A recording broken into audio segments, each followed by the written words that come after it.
Hi, thank you for joining me. In this video, I'm going to talk about the subject of mental trauma because trauma is a gateway to mental illness. It's like pulling the trigger of a gun. The definition of trauma is a deeply distressing or disturbing experience. It's a state of shock and fear caused by something that is a perceived threat to your life or your well-being. It alters your state of mind and changes your internal world. It can have some quite dramatic effects. People can experience depression, anxiety, panic attacks, insomnia, bad dreams, flashbacks. It can really throw you into emotional turmoil. The after effects can continue long after the event has passed. Trauma is a complicated thing because it can manifest in so many different ways, and it can be quite hard to recognize as the effects are not always obvious. There isn't a definite point at which it starts and ends. It can go unnoticed for a long time.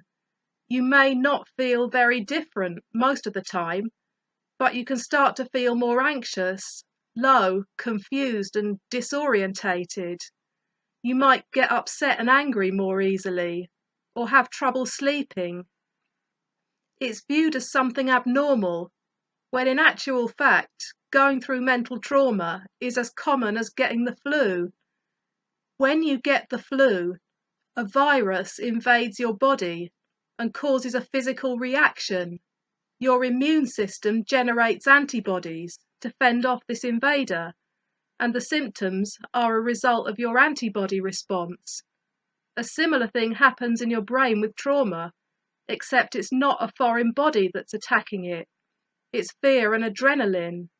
But the body can't fight off a mental illness. There is no immune system for that. The brain is very complex and it's sensitive. Trauma delivers a shock to the brain and throws it off balance. The brain has to process the trauma somehow, and it gets overwhelmed, becomes flooded with adrenaline, and parts of it shut down because it becomes very focused on survival. The fear is the brain's way of trying to protect you because it's on red alert and it wants to prevent anything bad from happening again. It is a natural process, but it's not a pleasant one. People underestimate the effects of trauma. There's this attitude of, oh, it's all over now, stop worrying, which is very unhelpful. It's not as simple as, now the event's over, just forget about it and carry on. You can't just forget about it because it's embedded in the subconscious mind.